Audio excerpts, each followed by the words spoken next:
Hi, thanks for tuning in today to another episode of Front Porch Conversations. Here this morning we are at the Harmony Center. It's a tad chilly outside and damp, so this is a nice cozy place to be. And I'd like to introduce you to our guests today, Paul and Ruth Cochrane. Thank you so much for being here. I understand that you're new to the village and that you live in Riverwoods. That's right. So tell us a little bit, how new are you and what's been going on? How new are we? We came on May 16th, to be exact, of 2020. So what's 8 months, I think. Kind of in abnormal situations. Right. So. Yeah, we moved down from Indiana. We were in Wabash, Indiana, and moved down from there. And I imagine that you're appreciating being here this time of year rather than Indiana. We are. This is one of the reasons why we came, just so it would be a little bit out of the snow and out of the cold. Well, thanks for sharing that. We'll talk more about your reasons for moving and your connection to getting here and all. But would you tell us where you were born and where you grew up? I'll let Ruth go first, since she was born a little bit earlier than I. Hey. I was born and raised in New Jersey, South Jersey, all my life. Family of 5 children. I'm the second oldest. In a Christian home, a godly home.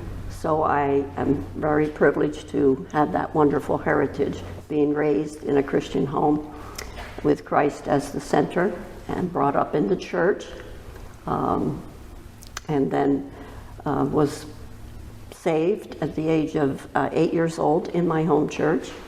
So I always honored my parents, and I could say I always honored my siblings, but that might not be too true.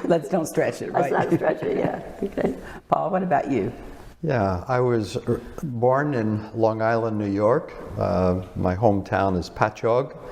It's on the south coast of Long Island, and some people think that it's right next to the city, but it's 60 miles from New York City, so Long Island is a very long island, and it was actually more of a kind of a quasi-rural, almost urban setting, or suburban setting.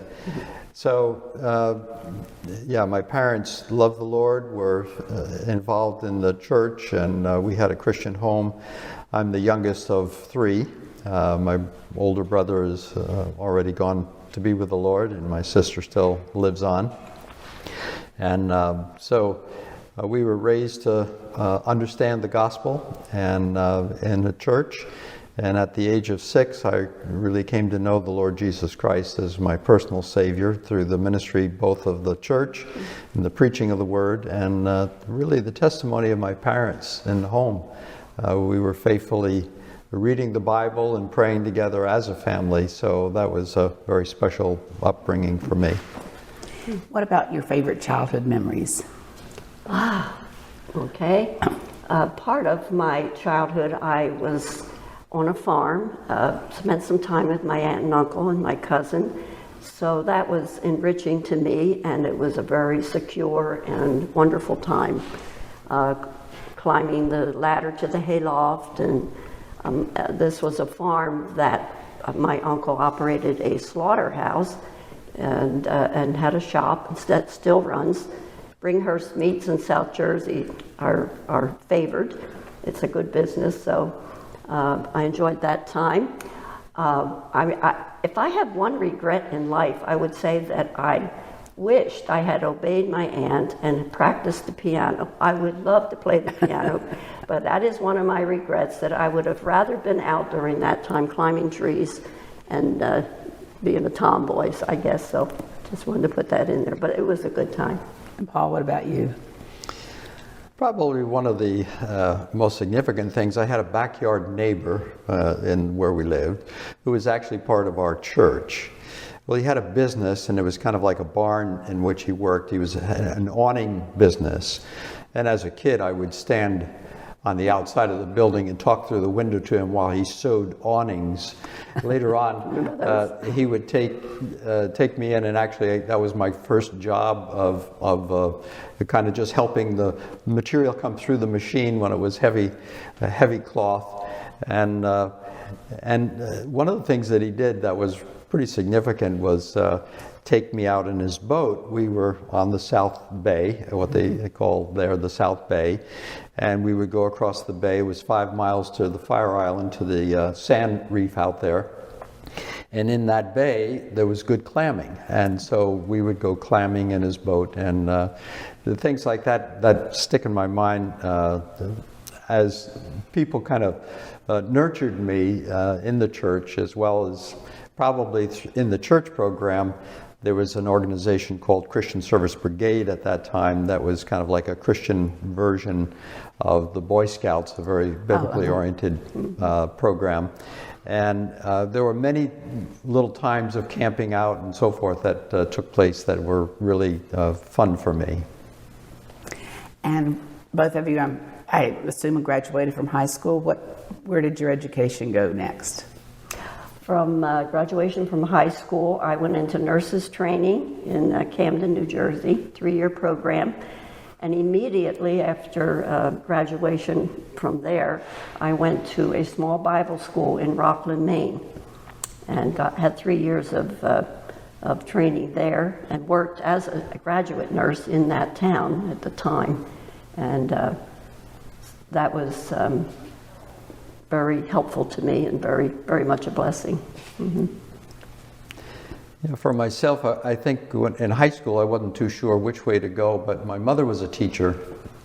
I was interested in working with kids to a certain extent as I got into high school later on, and we also had a camping experience that kind of engendered that. And so I went to Taylor University and studied elementary education for a bachelor's degree, and then immediately after that I didn't go actually into a classroom setting, but I went on and did a Bible study because I felt the Lord was leading. There's several layers to that why we felt I felt I was being led on into ministry, and so I wanted to get a Bible education to complement the pedagogy that I learned. Mm-hmm. Where did the two of you meet? Go ahead. My first summer after my Bible school experience, went to New York State, 60 miles above the city, to a Christian camp. It was a camp for handicapped children and underprivileged kids out of New York City. And I was the camp nurse that summer, and Paul was there, and he was a counselor at that time. And that's where we met, and it was a growing relationship. And of course, I went back to Maine for the fall, and he went back to Taylor. And in those years, we didn't have cell phones, and to make a phone call was pretty expensive. So a 3-cent stamp was good enough to write letters. But we went back, all told, 6 consecutive summers. It was good training. That camp was actually an extension of a ministry called Children's Bible Fellowship of New York, and it still exists today. It was, in a sense, a roughly equivalent of Christian, the CEF, Christian Child Evangelism Fellowship. Child Evangelism Fellowship. Mm-hmm. So they ran the camp, and my family and our church was involved always in getting the camp going in the beginning of the season, and then my brother and my sister ahead of me had gone and spent a summer up there. So when it came to time, graduation from high school, guess where you had to go? That's right. up to camp, even though I kind of didn't want to, but that was really a beginning of an amazing time in my life, because I met Ruth there at the camp, and then successive summers came back and really had just a real foundation for so much of working with kids, as well as just a direction of knowing that I wanted to go into the ministry because of that. And it was after those 6 years that you got married? No, we were actually married in the middle of that time. Okay. Yeah. We had a couple of years of going to the camp. I had actually taken one summer and worked with Operation Mobilization in Europe as a summer. But we came back, and then the Lord brought us together. In 1967, we were married. That was just after my graduation from Taylor University. I had to wait for him to graduate because he told you I'm a little bit older. Ruth, was it worth waiting? Oh, absolutely. I'd do it all over again is a song that one of the gospel singers sings. I'd do it all over again. Yeah. Well, from there, I know that your lives have been led in a lot of different places around the world. And would you talk to us about how you became interested in missionary work? And Okay, I'll just begin that by saying that because of my home life and my parents entertaining missionaries in the home, it was kind of a natural, and I always wanted to be a missionary nurse, so that's what I was headed for. Therefore, the reason I went on to Bible school, and I wasn't sure what timing and all of that, and that's one of the reasons that the Lord put us together too, because Paul was also interested in doing missionary work and at least full-time Christian service, so that's how it began. Maybe the role of the 5 martyred missionaries. You want to say something on that? The story of the Alka Indians and the Nate Saint and that story of Elizabeth Elliot. I just finished reading her book. There's a new book out called On Becoming Elizabeth Elliot, and that was precious to me because it was during that time my father was a lay person, and he had a film strip. Gentlemen, you know what a film strip is? And he was showing it in all the churches, and I'd go with him. And these wives of these 5 martyred missionaries were circling that beach where they were speared to death. And they said, well, they lost the battle, but they won the victory. And at that moment, I felt like I have to go to Ecuador. I have to take their place, as did many young people during that time. So that sealed it for me. But of course, we didn't go to Ecuador. Our home was a place that the missionaries came and stayed when they were speaking at our church. I mean, it was just natural that we had just, I don't know how many times people, and then I would get to talk with them as a child, and you know, they'd leave a little memento or something, some little trinket that would remind me of their presence, and so missions was just really part of my upbringing. Our church would hold every year at least a week-long missionary conference. And we would have multiple missionaries in and speakers and so forth. And so that whole concept of serving the Lord in missions and even overseas in other countries was very much part of the kind of the upbringing that I had and the encouragement. I would say sometimes parents really struggled allowing their children to go away to a foreign country. But if anything, our parents were just were really ready to let us go and encouraged us to do that. So that's the heritage, and I really sense that the Lord wanted us to do that. And meeting Ruth, and as we came together, we recognized that that was kind of the direction that God was leading us. well, you said that Ecuador was where you thought you would go. You didn't. And where have you been? Okay. So the Lord sent us to Africa. Now, I know you have interviewed my lifelong friend, Miriam Abbott and Jane Burns. Miriam and I were in Bible school together and nursing school together. And she wrote a letter to her mother, and she said, "How does Africa sound to you, Mother?" Her mother was her prayer partner. And Miriam went to Brazil, and Ruth went to Africa. So we like to tell that story because that's how the Lord led each of us, and then has brought us back together here at, I suppose, the end of our journey here at Advent Christian Village. And so it's kind of a blessing.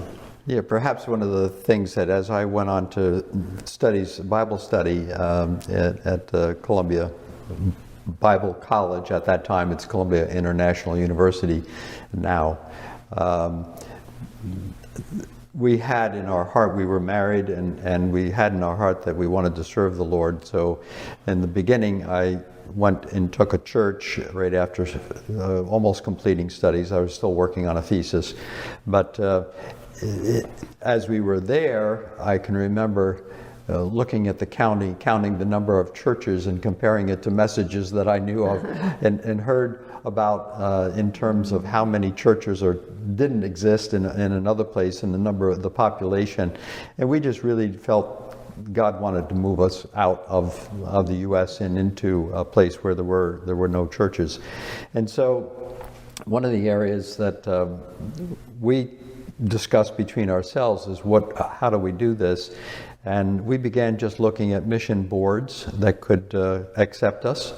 And so we decided that we would apply to the Evangelical Alliance Mission, which is a non-denominational mission begun in 1890 and had many different areas of ministry around the world at that time. And as we began to apply and look at them, we really felt that's where the Lord was leading us. And so while we were in the pastorate, that process had begun, and it continued on. As I took the next step, I was actually from the church, I went on to St. Petersburg, Florida, in Keswick Christian School to teach Bible there. And as we were in that place, we were already, in a sense, headed toward the mission field, but we informed them of such. So we were there 2 years and then stepped out to the mission field in 1973. And doesn't that story or that period have another contact here at the village? It does, actually. Would you share that with us? Yes. Yeah, we were so surprised when we were visiting here to learn that Bruce Strickland was teaching Bible.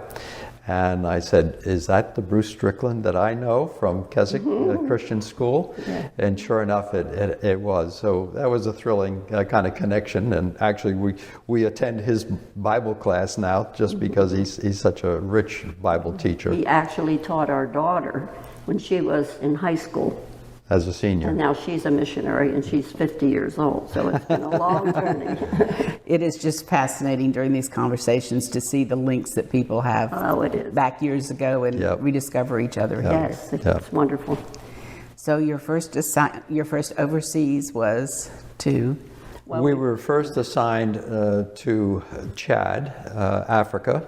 It's the country kind of right in the middle of Africa. You can spin around with it, and just below Libya, landlocked. One of the poorer countries, and it was a joy to go, and we worked there. Well, first of all, we had to go to language study in France because it's a French-speaking country as well as Arabic-speaking, but French is the language of education. I was headed toward Bible education there. And so we were 2 years in France and then arrived in Chad in 1975. With 3 children. Yeah, we had our 3 children before leaving the field. Would you tell us a little bit about your living circumstance in Chad and then your work there? Oh, boy. Well, we lived in the southern part of Chad. Chad is 2/3 Sahara Desert, so most of the missionary work was done down in the south. We lived on a mission compound with 4 or 5 other houses. We had a print shop there. We had electricity in the evening. It was, I wouldn't say it's so primitive as some other places, but a mud brick house and a metal toll roof, and so, you know, it was comfortable. And our children went to school. We had 2 single ladies who taught elementary school. That was their ministry, and that was right there on the station. So we were privileged to have the children with us until high school, at which time then we sent them over to Rift Valley Academy in Kenya. And Missionary Aviation Fellowship was a big help to us, as they always are, and that's what they're there for in a lot of those African countries. So they bussed our kids or flew our kids back and forth, you know, to make it possible so they could come and see us on their breaks. So. Yeah, my ministry was really involved with teaching Bible. We began a Bible Institute in the French language. They had already had several lower level institutes or little Bible schools in tribal languages. Chad is a country with just a polyglot. It's anywhere between 100, 200 languages. I don't know exactly what they say at this point, but it's a lot of languages. But the denomination that we worked with there, called the Evangelical Denomination of Chad, the Evangelical Church of Chad, there were probably in the area of 500-700 churches when we first went there, and then there were whole areas that were unreached that we were trying to reach into.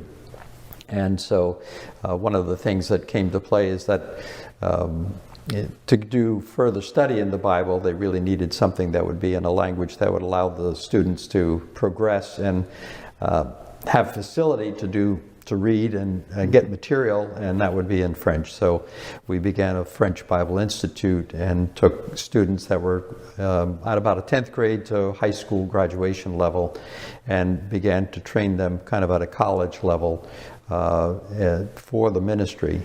And that became a seedbed, really, for current leadership that's in that church today, which has grown, that denomination has grown to over 2,000 churches. So wow.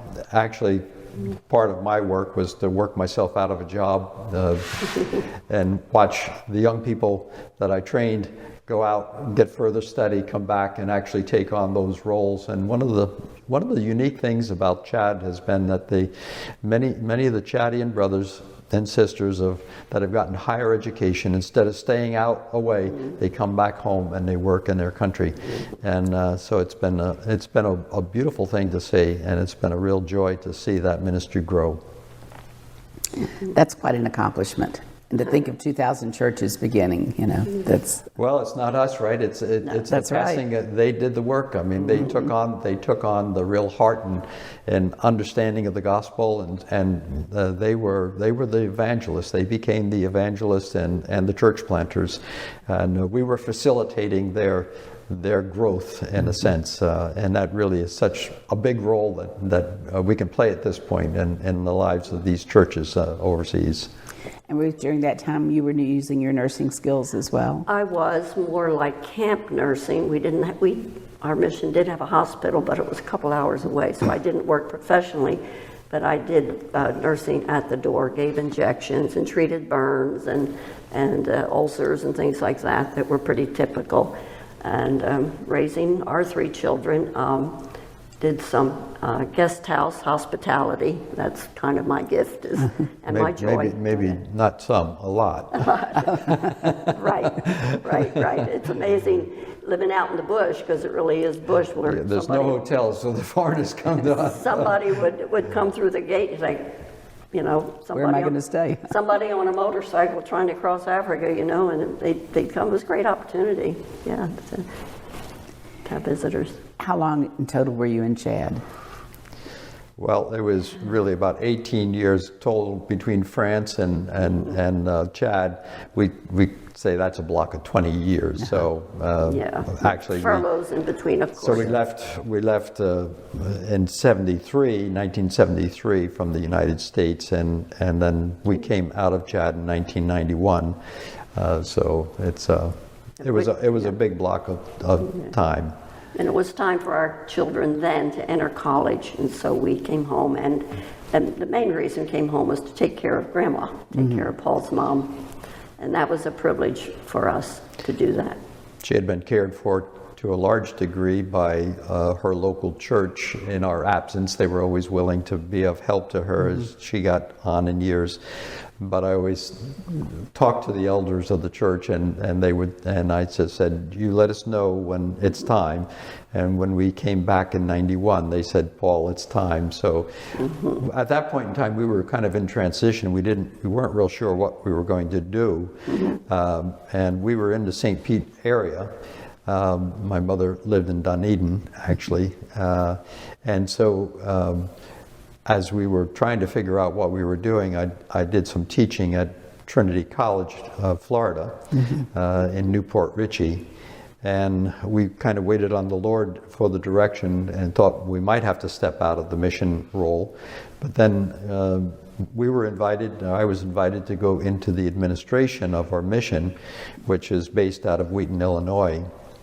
And so for 10 years then, we went up and spent time caring for my mother. Ruth cared for my mother while I was in a job that was supervising the mission work in 7 different countries around the world. And so I was out traveling around as well as working out of the home office.